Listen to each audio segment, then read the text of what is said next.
اور یہ ایک اللہ تعالیٰ کا بہت بڑا عذاب ہے جو ہم پر مسلط ہے.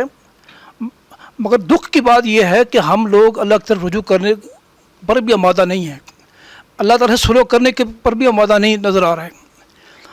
قوم یونس جو تھی اس نے تو اللہ تعالیٰ کی طرف رجوع کر لیا تھا, مگر ہمیں تو یہ نظر نہیں آ رہا کہ تو کیا اس میں دیکھیے میں آپ کو عرض کروں, کیسے تباہی سے نکل سکتے. میں آپ کو عرض کروں, کم از کم 10 سال کے پرانے میرے کالم نکالنے ہیں, 10 سال سے صرف ایک ہی عرض کی ہے اپنے تمام علماء کرام سے. انہوں نے تو یہ آیات پڑھی ہوئی ہیں, عمران خان نے, نواز شریف نے, زرداری نے, شہباز شریف, انہوں نے نہیں پڑھی, انہوں نے پڑھی ہوئی ہے.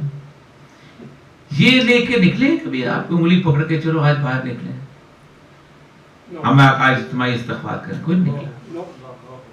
ہمارا المیہ سب سے بڑا یہی ہے کہ ہم بنیادی طور پر ہم جو ہیں اس طرف ہمارے وہ لوگ جو کہ جانتے بوجھتے ہیں وہ نہیں نکلے. اس کی ایک وجہ ہے, ہر بندے کا اپنا اپنا اندر ایک غرور ہوتا ہے, نفس ہوتا ہے, اور اس نفس کو ہم نے الہ بنایا ہوتا ہے, ہم نے حاکم بنایا ہوتا ہے. اور یہ بہت بڑا شرک ہے کہ آپ اپنے نفس کو حاکم بنا لیں. ہمارا نفس یہ کہتا ہے کہ اولیاء مقبول جان, اللہ کے سامنے اندھیرے میں تم رو لو, یہ باہر رو گے تو لوگ کہیں گے یار کیسا نان سائنٹیفک ساتھ میں, کیسا عجیب و غریب بات, یہ جس کو اس کو دنیا پتہ نہیں, کام کسی اور سے انہیں مانگ اللہ سے رہا ہے. ہم اللہ کے سامنے اجتماعی طور پر جھکنا اپنی ذلت سمجھتے ہیں بنائی طور پر. ہم سمجھتے ہیں کہ یہ بہت عجیب و غریب سی بات ہوگی اگر ہم ایسا کریں گے کسی طور پر. یہ وجہ ہے کہ ہم کسی طور پر بھی اجتماعی طور پر استغفار, آپ کا نماز استسقاء کبھی پڑھی کہ وہ کس نے نہیں پڑھی؟ رسول اللہ صلی اللہ علیہ وسلم کی ایک خاص ایک جسے کہتے ہیں سنت میں سے شامل تھا کہ بارش نہیں ہوتی تھی, آپ باہر لے کے نکلتے تھے, آپ نماز استسقاء پڑھتے تھے. آپ نے کبھی آج تک اس کے اندر چاند گرہن کے اندر سورج نماز خسوف و خسوف پڑھی نہیں پڑھی؟ ہم اس کے اپنے سائنٹیفک. اصل مطلب یہ کہ انسان کے اوپر جب بھی اللہ تعالیٰ جب بھی کوئی ایسا عذاب آتا ہے تو اس کی سائنٹیفک تعبیریں کرتے رہتے ہیں, اور جب وہ گزر جاتا ہے تو پھر اس کے بعد کہتے ہیں بس گزر گیا, ٹھیک. تو یہ عذاب ہم مستقل طور پہ ہوتا نہیں, یہ تو جھنجھوڑنے کے لیے ہوتا ہے. اگر جھنجھوڑنے کے اوپر اللہ کی طرف رجوع نہ کریں تو ہماری بدقسمتی. تو میں اس لیے عرض کیا کہ یہ جو اس وقت ہمارے پر کیفیت ہے یہ بڑھ بھی سکتی ہے, جس کا ہمیں اندازہ نہیں ہے, بالکل اندازہ نہیں ہے. آج سے 1.5 مہینہ پہلے میں نے یہی آیات پڑھی تھی اور کہا تھا کہ یہ صورتحال جو ہے بزرگ جو صاحب نظرہ بتا رہے ہیں کہ یہ بارشوں کی صورتحال بھی ہو سکتی ہے, اس کا عذاب بھی ہو سکتا ہے, کھانے پینے کا بھی عذاب ہو سکتا ہے, آپس میں لڑائی کا بھی عذاب ہو سکتا ہے. آ رہے نظر آ رہے, اچانک تو نہیں گر گئے نا, اور اتنا برا بھی نہیں ہم گرے. حضرت موسیٰ علیہ السلام سے رسول اللہ صلی اللہ علیہ وسلم کی حدیث ہے, کسی نے پوچھا ہمیں کیسے پتا چلے کہ اللہ ہم سے ناراض ہے یا اللہ ہم سے خوش ہے؟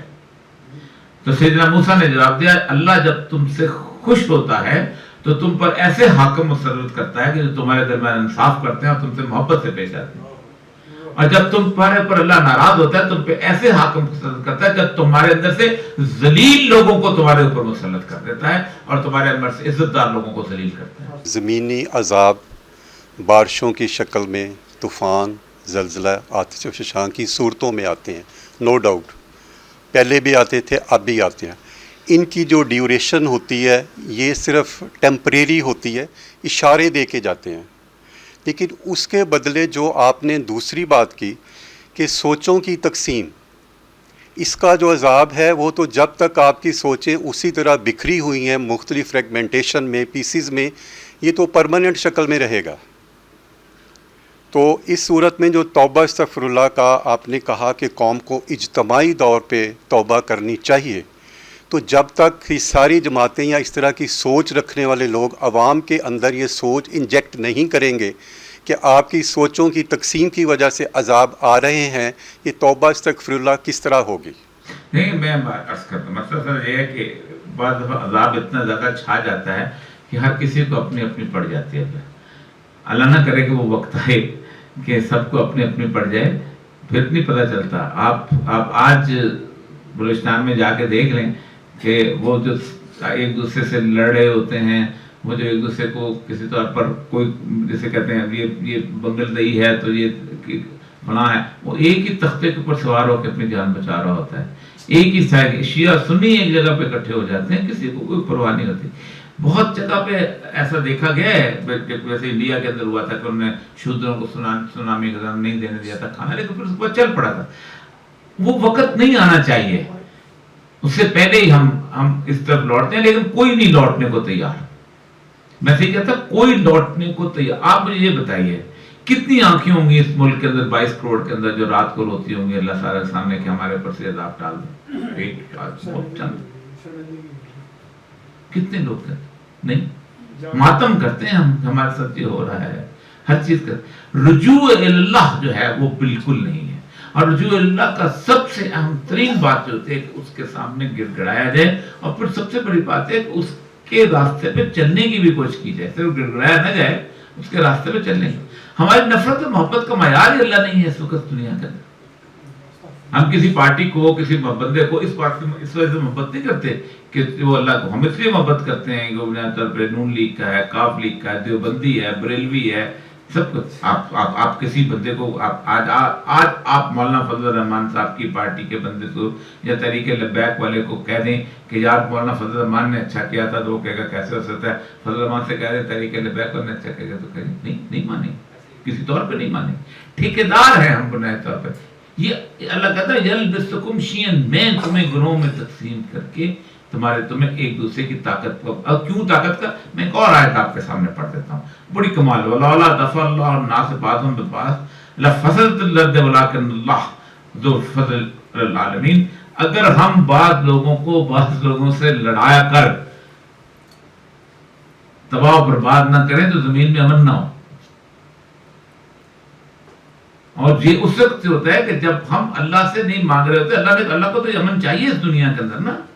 اللہ کہتے ہیں میرا باغ ہے وہ جب نہیں دوں گا، تو پھر اللہ ایسی طاقتور گروہوں کو، مینڈوں کو لڑاتا ہے. اس مینڈوں کے دوران میں عام آدمی مارا جاتا ہے. اتقوا فتنة لا تصيبن الذين ظلموا منكم خاصة.